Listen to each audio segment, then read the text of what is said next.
जब हम प्रभु की तरफ चलते हैं तो हमारे हृदय में एक स्थिति आती है, बिना इस स्थिति के सब बनावट बना रहता है।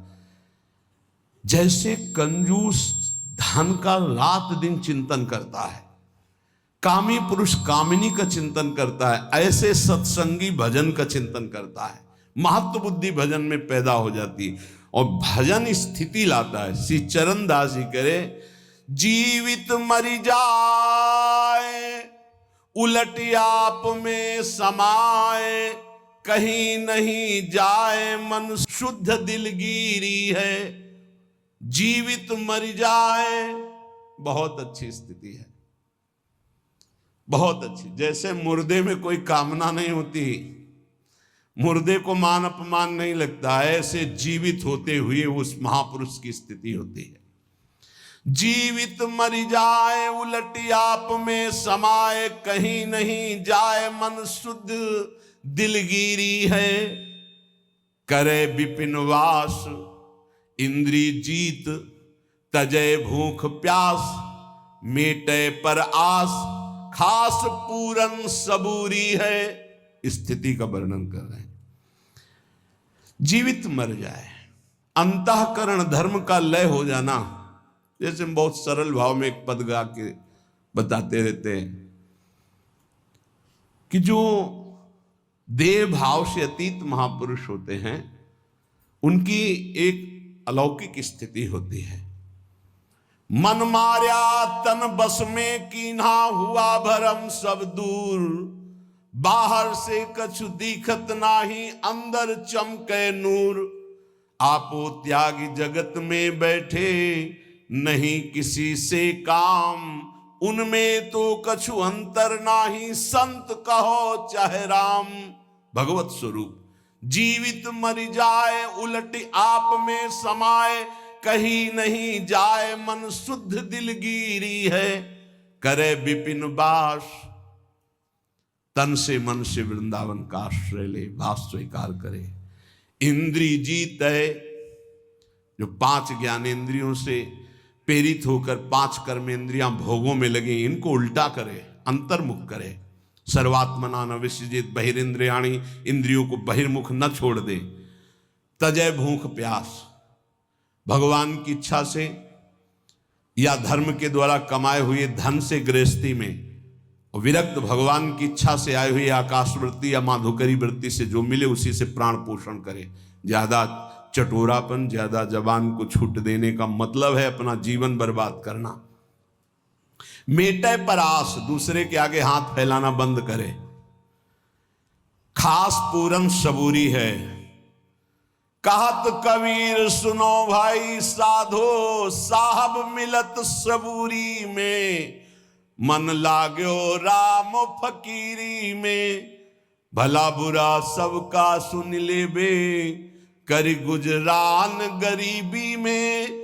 कहत कबीर सुनो भाई साधो, साहब मिलत सबूरी में। खास पूरन सबूरी है, खास स्थिति क्या है?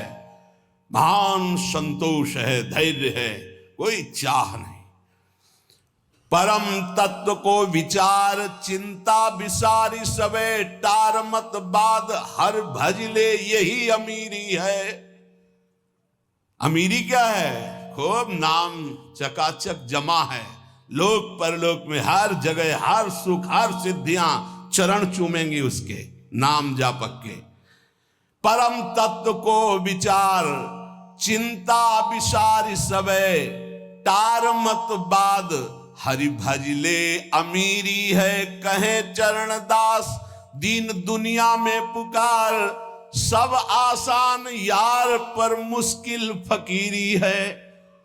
भगवान की भक्ति करना, भगवान के चरणों में चित्त जोड़ना, बोले बहुत कठिन है। कैसे कठिन है? पहले तो इंद्रियों के भोग आते हैं, ध्यान रखना।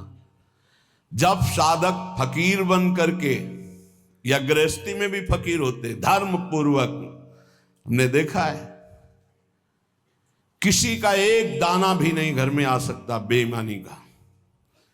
बहुत मेहनत की कमाई, तपस्या पूर्वक किसान हैं, नमक रोटी खाते हैं, संतों की सेवा करते हैं, रात दिन उनके हृदय में भगवान का भरोसा है। हमने देखा, आप आश्चर्य मानोगे, एक दिन एक बालक इतना बीमार हो गया, मरणासन में था, तो किसान नंगे पैर हल जोतते थे। उनसे कहा गया अब तो बचने की संभावना नहीं, एक अचला ऐसे एक अचला ऐसे, बस। महान तपस्वी ब्रह्म ऋषि गए नजदीक, उठाया, उसे छाती से लगा, राम राम राम राम राम राम राम राम, ऐसे।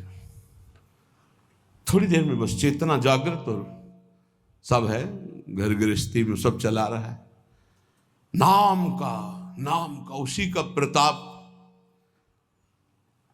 पहले धर्म से चलना सीखे, बेईमानी छोड़े, तब कहीं भगवत मार्ग का रास्ता मिलता है।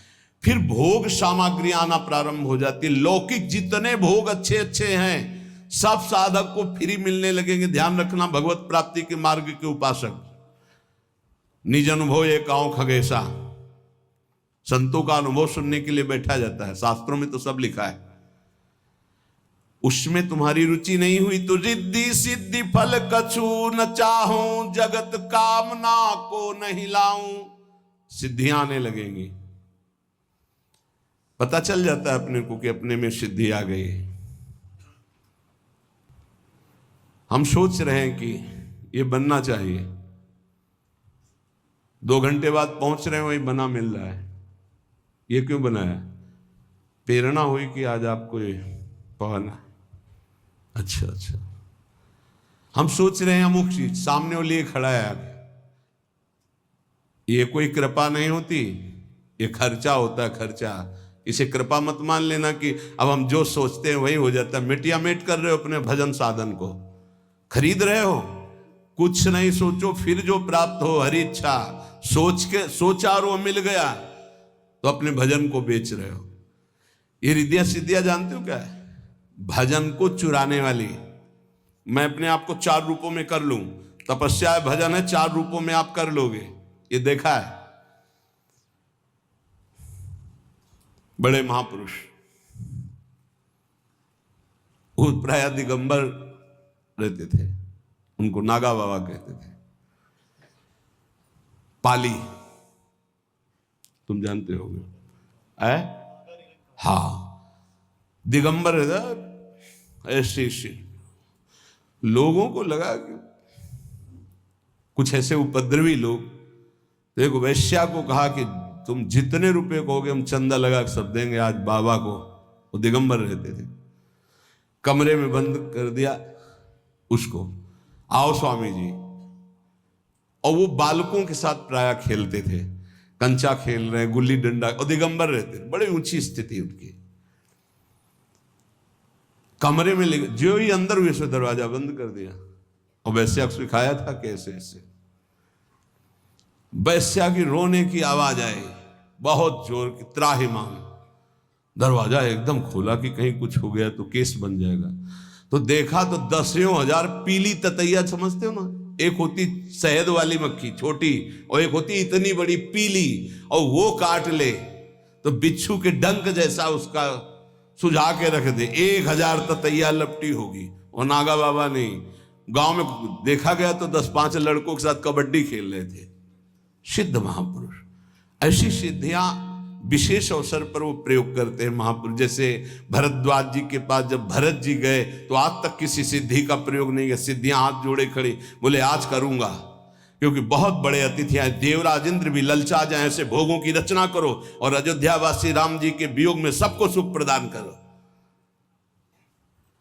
रिद्धि सिद्धि फल कछु न चाहूं। जब साधु रिद्धियां सिद्धियां भी त्याग देता है, तब भगवत मार्ग में आगे बढ़ता है। और कामना मैं नहीं राखूं, रसना नाम तुम्हारो चाखूं। बस केवल नाम में लगे रहो, कोई चाह मत करना। एक बार एक बड़े संत भगवान गंगा जी में नाव से जा रहे थे, तो एक बड़े तपस्वी थे, वो पादुका पहन करके गंगा जी में चट चट ऐसे, और नाव के बगल से निकले उनके शिष्यों के साथ। जो नाव में बैठे हुए संत से, उनसे कहा क्या तुम्हारी तपस्या है, नाव में बैठकर जा रहे हो, देख रहे हो मैसेज, पार हुए वो नाव से और वो पादुका से खड़ाऊ पहने हुए। बहुत लोगों ने वाह महात्मा क्या है, और वो बहुत सुलझे हुए महात्मा थे। नीचे उतरे, नाविक से कहा कितने रुपए लगते हैं, बोले 2 रुपए। बोले हम 10 हैं, उसके हिसाब से पकड़ो, हमारे 2 रुपए लगते हैं ना, हाँ। बोले एक आदमी के 2। महात्मा से कहा समझा, जिन भागीरथी को महादेव जी ने अपनी जटाओं पे रखा, उन पे पादुका चल के आए, तेरी सारी तपस्या नष्ट हो गई, 2 रुपए एक में हम पार होकर आए हैं, और तू पूरी तपस्या को नष्ट करके केवल प्रदर्शन दिखा दिया, तेरे पास रह क्या गया। अब उनको होश आया कि अरे, बोले जिन गंगा जी को महादेव जी अपनी जटाओं पर रखते, उन पर पादुका, तपस्या का प्रभाव सब नष्ट हो गया तेरे, 2 रुपए की तेरी तपस्या। क्या किसी भी तरह का प्रदर्शन नहीं तो भगवत प्राप्ति के नजदीक पहुंच जाओगे। और कामना मैं नहीं राखूं, रसना नाम तुम्हारो चाखूं, 84 में बहु दुख पायो, ताते शरण तिहारी आयो, मुक्त होन की मन में आवे, अब आवागमन से जीव डर पावे। प्रभु अब मुझे आवागमन चक्र में नहीं फंसना, 84 लाख योनियों से मुक्त होने के लिए मैं नाम जपते हुए आपकी शरण में आया हूं। उपासक को चाहिए कि ऐसे धनी पुरुषों का संग, ऐसे भगवद विमुखों का संग न करे, जिनके कारण उसके हृदय में कुछ चमत्कार दिखाने की इच्छा जागृत हो जाए। ये संग के कारण आता है, ऐसा ध्यान रखना। हमारे सिद्धांत में, भागवतिक सिद्धांत में, राज पदाधिकारी बनकर के साधु के पास जाने वालों का कभी आदर नहीं हुआ है। वीर शिवाजी भी सब कुछ छोड़ करके, नंगे पैर, पाग हटा करके, एक अंगरक्षक भी अंदर नहीं, बाहर केवल 2 अंगरक्षक शादी भेष में, बिना किसी अस्त्र शस्त्र के तुकाराम जी के दर्शन करने जाते। बड़े संतों के पास ऐसे, अगर कहीं राज पदाधिकारी का पदाधिकार का सम्मान किया तो आपका भागवतिक स्थिति नष्ट हो जाएगी पक्का।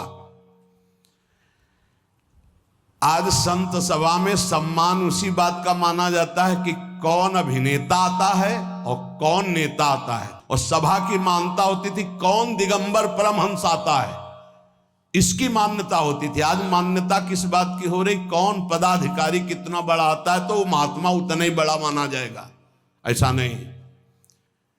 अगर पदाधिकारी के रूप में आकर उसका स्वागत किया गया तो दुर्भाग्य है, उस महात्मा को अपनी स्थिति में नहीं टिक सकता।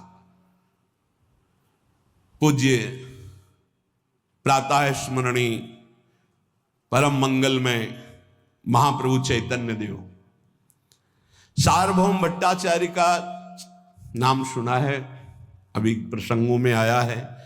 ये बहुत बड़े विद्वान महान भगवत भक्त थे। तो इनके परिचय में थे कटकाधिपति महाराज प्रताप रुद्रदेव जी। जब महाप्रभु चैतन्य देव का महायश सुना, धर्मात्मा थे, विद्या में बड़े